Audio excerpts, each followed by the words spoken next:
ToyTractorTimes.com is here at the 2015 St. Louis Farm Toy Show. The Neal Farm took the 2015 Gateway Mid-America Model and Display Contest first place trophy in the adult 1/64th layout. This year's trophy is slightly different than the past years. It features 2 tractors on the trophy, where second place has 1 tractor on the trophy. 2015's trophies feature International 1206 Wheatland tractors. A similar pedal tractor is being given away as the raffle model for the show, and that is how the tractor is selected that is placed on the trophy each year. The Neal Farm features a winter scene in western New York State. We see a snowplow truck coming down the road, clearing off the snow.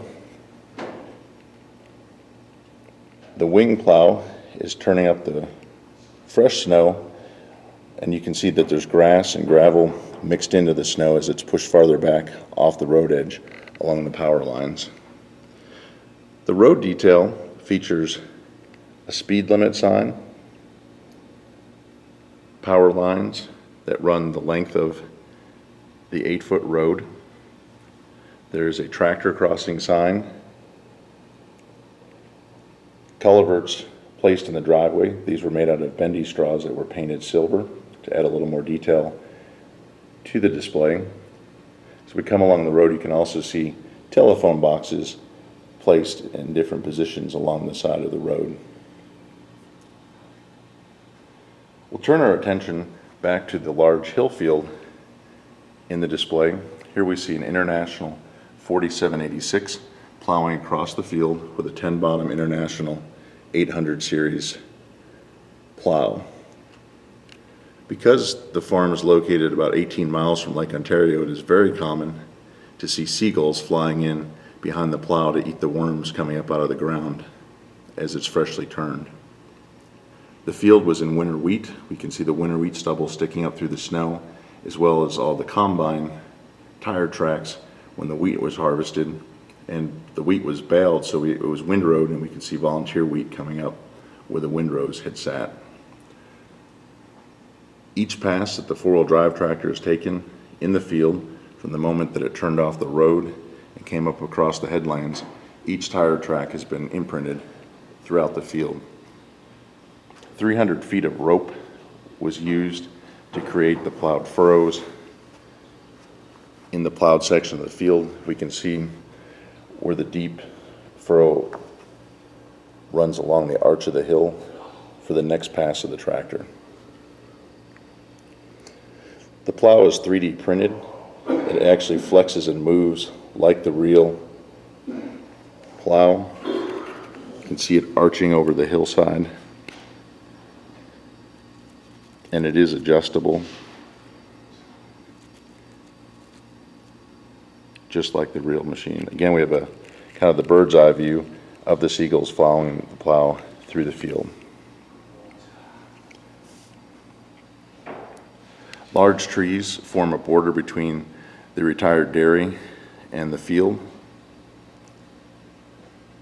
These were made from an extension cord. The wire was twisted to create the very tall trees that match up very well with the height of the older barn. We see rusted out plows sitting here in the farmyard, along with a new DMI Eco Tiger Ripper and a Panther ST325 Steiger sitting in the yard, as well as some older hay wagons. A new addition to the display for St. Louis was a corn crib built by Dan Adamson. This was very common on dairy farms throughout New York State at one time, and it was just a nice classic addition to the barnyard scene. We have an old Badger barn cleaner sticking out from the barn that was weathered and rusted by Chris Steve. We have a weathered out hay rake sitting in the yard with some newer hay equipment sitting inside the shed, including a New Holland 499 roller reel hay bine. Notice that it even has a jack stand that was placed on there by Chris Steve while the mower was built by Randy Glick. Scratch cast New Holland 1069 self-propelled bale wagon, John Deere 12-row corn planter, and a Stolfus fertilizer spreader built by John Schomburg, along with a 1066 International built by John, and a 155 blade for scraping off dirt and snow in the farmyard. That was built by Matt Hollingshead. The large barn was built by Jay Kreiser. You can look in toytractortimes.com for a 12-part series of articles on how to build a barn just like this one. The lean-to shed was built by Gaithel Knight.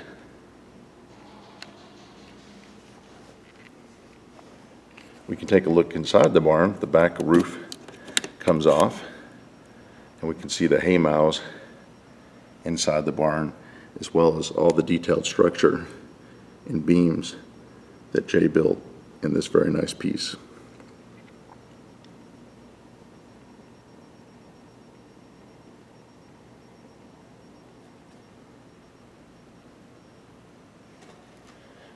As we come around to the other side of the barn, you can see an older grain truck that was used by the farm at one time, a Ford 5000 that was customized and weathered, along with an older disc that's rusting away, and a Massey Harris tractor. Again, this tractor has a flat tire that adds to the weathering and aging of the tractor, as well as a coffee can over the muffler. This tractor was done by Chris Steeb, along with many of the other weathering projects on the display. Inside the barn, tucked away for the winter, is an International 656 tractor that's used in the haying operation, along with a John Deere baler. This John Deere 346 baler is interesting in that it is set up with a kicker, but also is able to drop the bales in the field for the New Holland self-propelled bale wagon to pick up.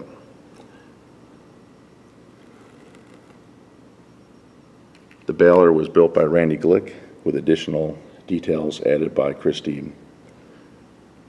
A Ford 640 combine is parked here in the yard, no longer being used. This was a 3D printed project built for the display.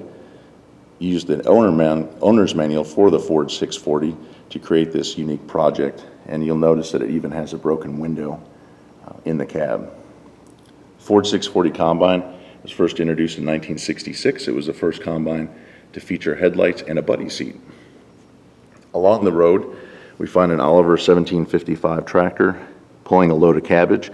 Cabbage is often harvested well into December in western New York, and this one is headed back to the storage shed.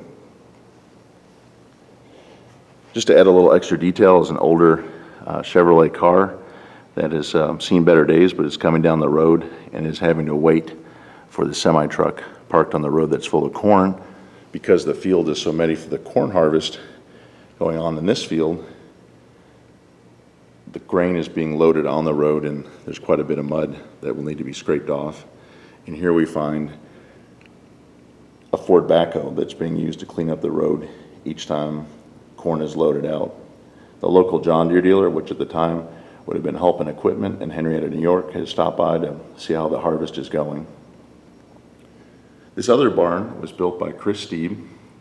It's an English-style frame barn, and it has seen better days. It's kind of rotting out and falling in. At one time, it was the dry cow barn and straw storage barn on the farm. The road was built with Woodland Scenic Smooth It and then painted black with their road detailing kit. Again, snow throughout the display is also from Woodland Scenics. This mud slick where the tractors and combines are coming in and out of the field is created with the same Smooth It product that was used to make the road. It just has real dirt mixed in to give it a more oozing mud effect. We see that the combines came into the field and opened up the headlands, and then have now been working out in the middle of the field to do additional harvesting. Before we move out the road, I'd just like to highlight that there's also a deer crossing sign on this side of the road.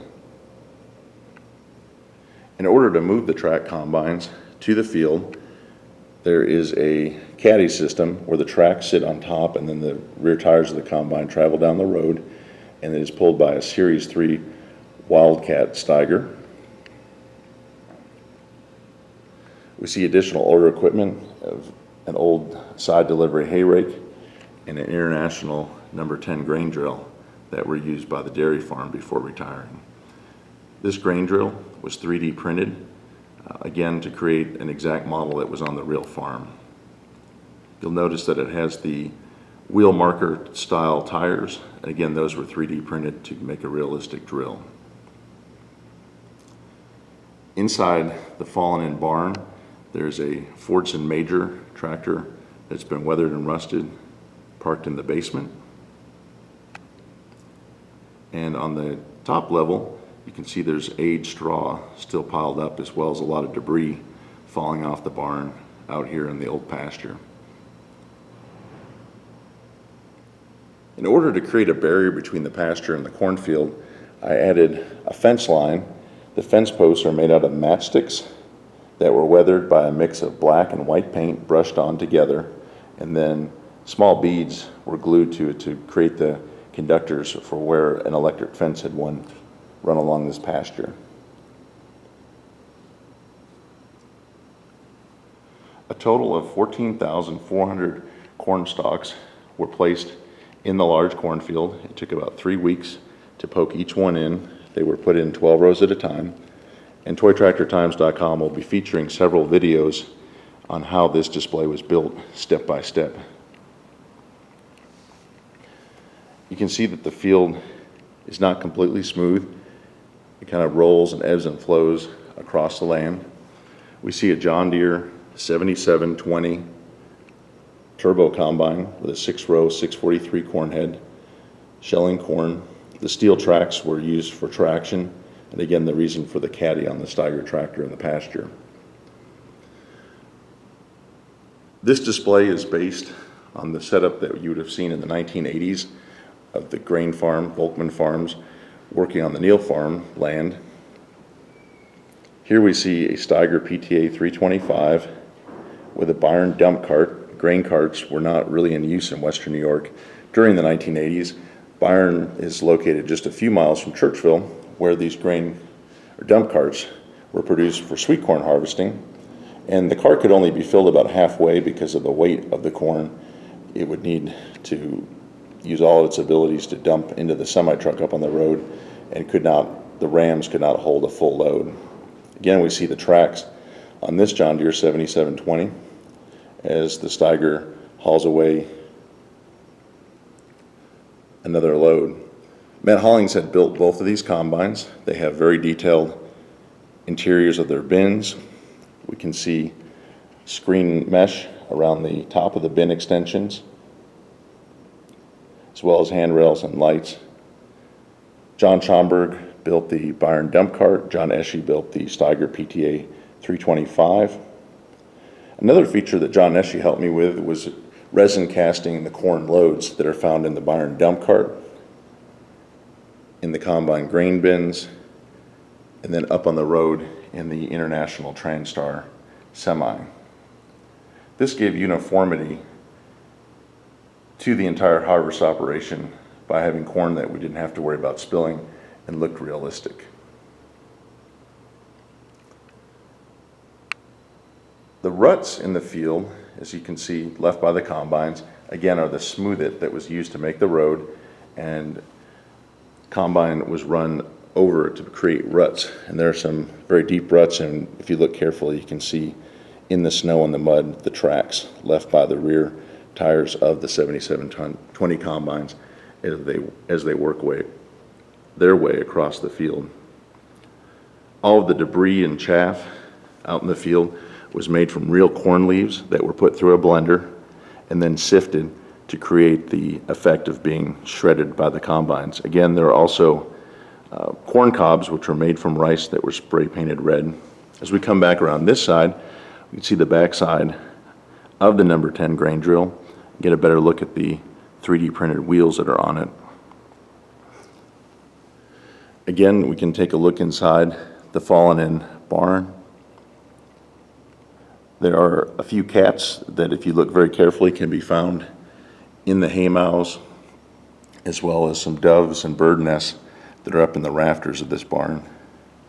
Chris did an outstanding job in creating really a piece of artwork from something that's not as pretty to look at in real life, but certainly stands out on this model farm. Tony Dixon made this Chevy Silverado, and it is weathered to kind of give that effect of salt and wintertime use. It's simply pulled over here as the farmer visits with the John Deere dealer, watching the harvest take place. We can take one more look at the front side of the Ford 640 Combine parked here in the weeds. Again, this was a 3D printed model, and certainly turned out very well.